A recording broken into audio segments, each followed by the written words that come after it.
years old. I was born in Philadelphia and have lived here all my life. Fortunately, I've always had a place to sleep and food to eat. Only problem is, I don't know who I am. I used to know what I liked, what I didn't. I used to play and laugh. Now I don't remember how to laugh. I don't even think I smile much anymore at all. Growing up with a father who played instruments nurtured my love for music. He taught me how to play piano and violin, but now I don't play much. After his death 3 years ago, my mother remarried, so a lot has changed. At first, Mom, her name is Bridget, thought she could make it taking care of 4 kids on her own. But with the cost of daycare and no one to look after us at night, going it alone became a challenge.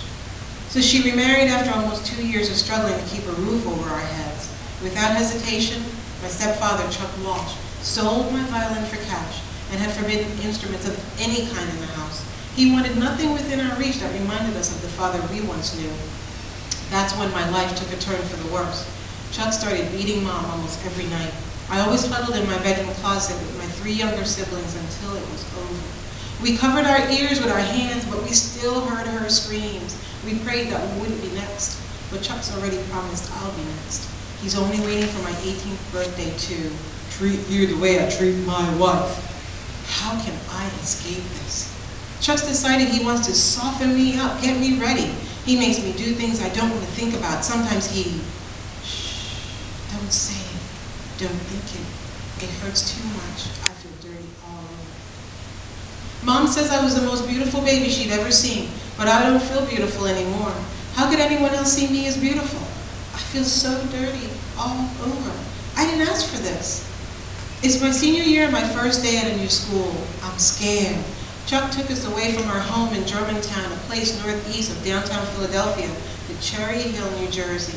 He claims the pay is better as a security guard in the Garden State, but I think he's trying to hide us in the suburbs. It's not a horrible place, but it frightens me that I wouldn't know where to run if I need to. This morning I said goodbye to my younger siblings, who are also having a hard time with the change, and got on my bus. We made many stops before finally arriving at school. My heart seems to be skipping every other beat. So many students, and I can't make friends with any of them. Chuck promised harsh punishment if any of us were attached to anyone. As for me, if he ever suspects I like someone, well, my birthday present from him will arrive earlier than expected. I'm trapped in a wide open world. I'm trapped by the man who holds my mother hostage. I found my locker after an initial stop at the office, and then I headed for my first class, homeroom. I like that because I got time to get my bearings and pull myself together. I entered the class, but the only available seat was at the back of the class. Scanning the room, I took in what the girls wore and how happy they seemed. I tried not to notice the boys, but one of them caught my eye. He's cute. I looked at my shoes, trying to avoid eye contact as I walked past him.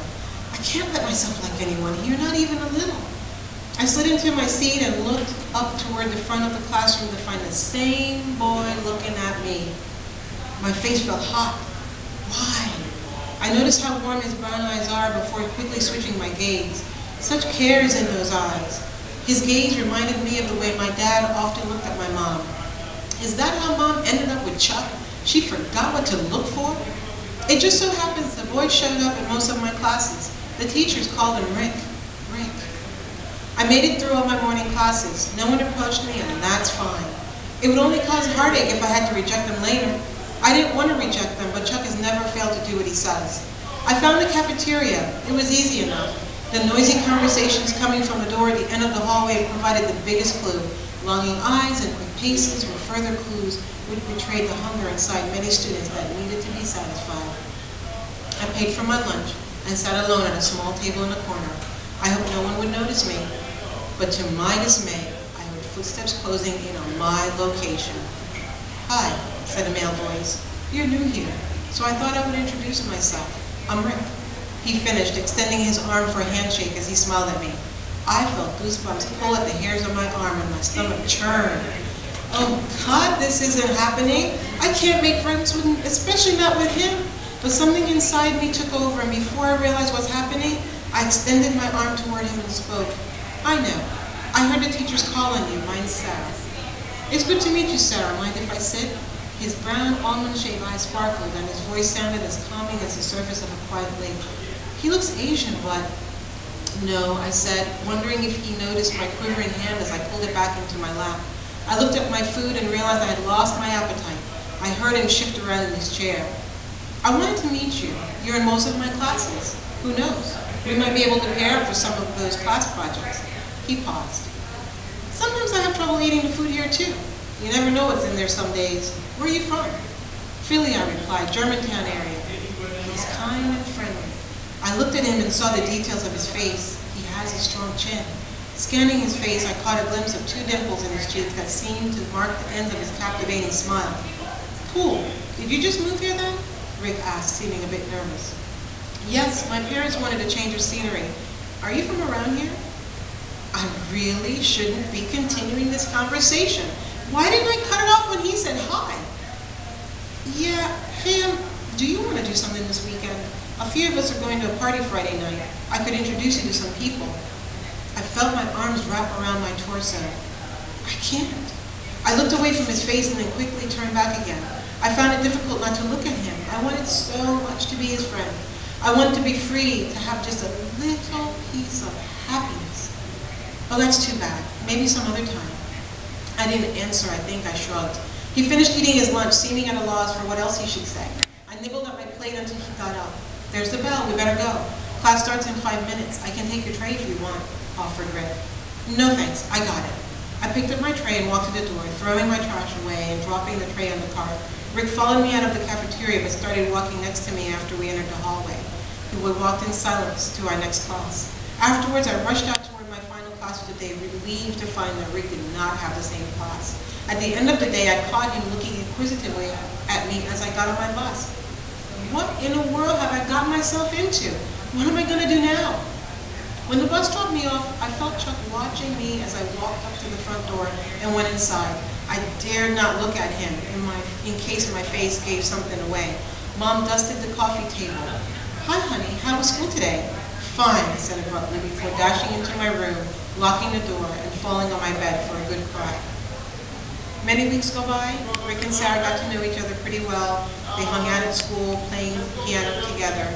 They both love music. But one day, that time they spent together led to a disastrous situation. "Oh no, my bus!" I yelled, pushing him away.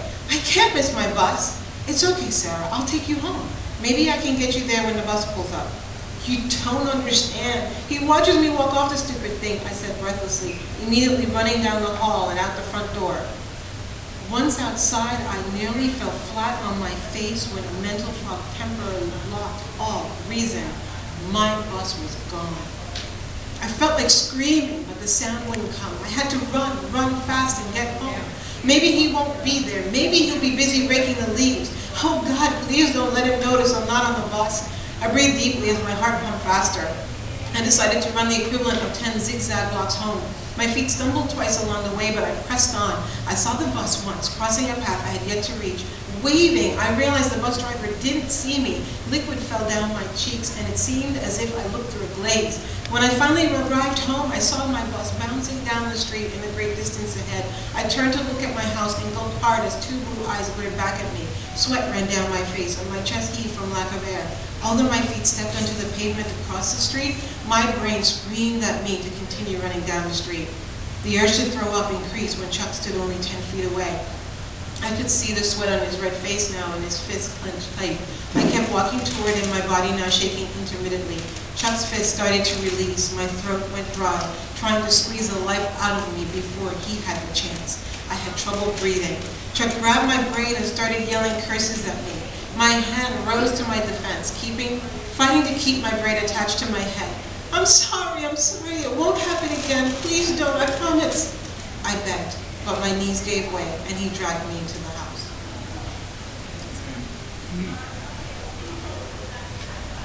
It's hard reading that part. It was hard writing that part. It's funny that when the story came to me, it was, and this was after 10 years, after listening to the song, and I thought somebody should write the book. I didn't want to be the one writing the book because it reminded me of too much pain that I had gone through myself. And so How about let somebody else write it? Well, these characters, Sarah and Rick, started talking in my mind, and it was almost like they wanted me to take dictation. They were telling me what their experiences were, how they felt, what they were afraid of, and they're like, you need to write this. Other people need to hear.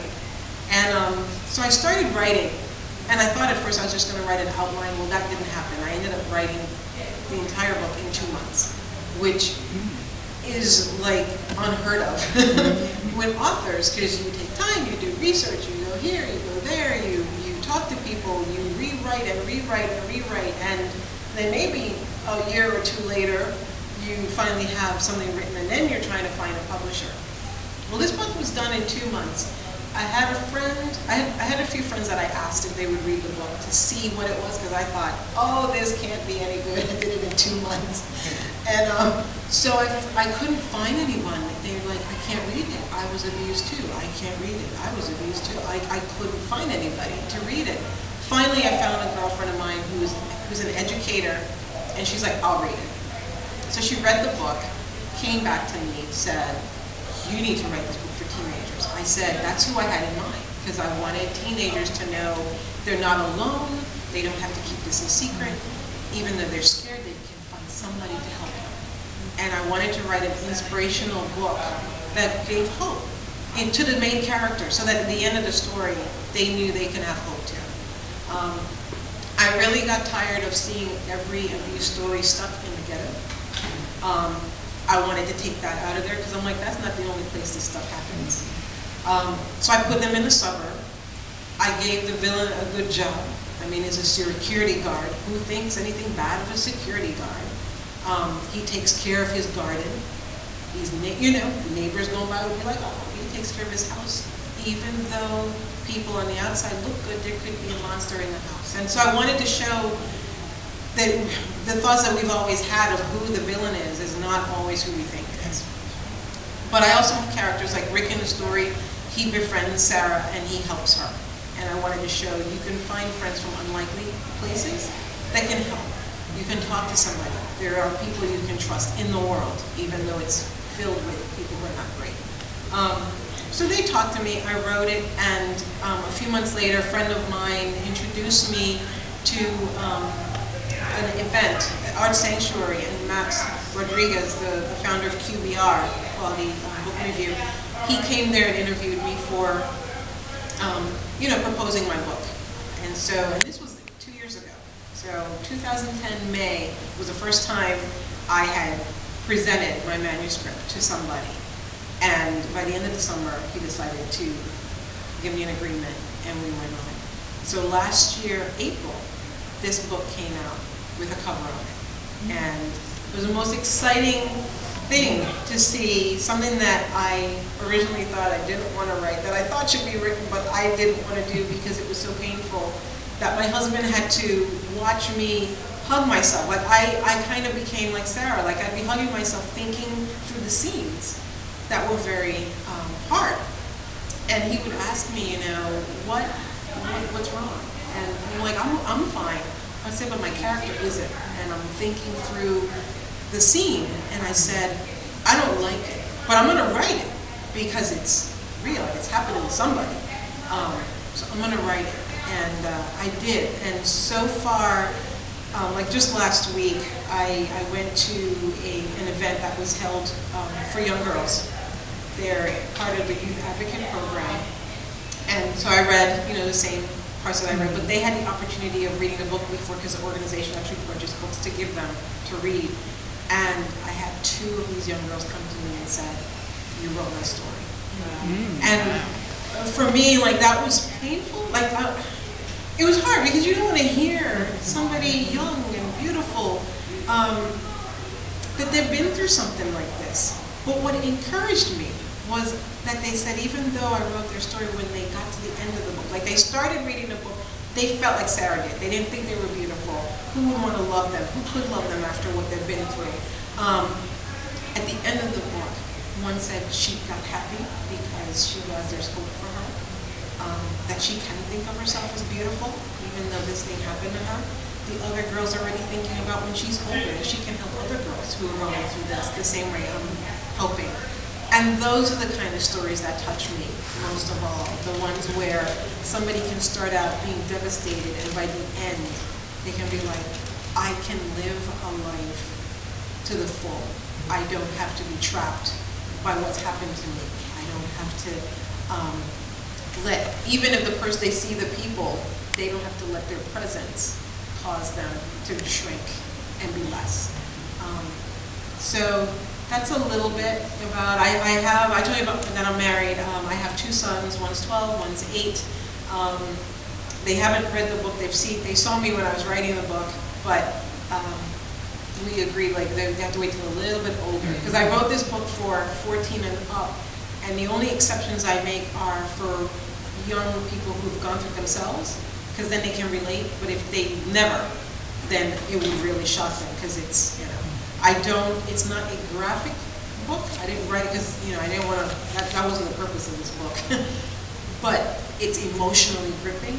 So I tell people if they want a 13-year-old to read it first and decide if your 13-year-old is mature enough to handle the book. But I love it. I am very proud of the story I've written. And so far it's helping people. I don't have to say anymore. I hope it helps people. Like, I'm seeing that it's actually helping the audience that I wrote it for. So I'll open up for questions.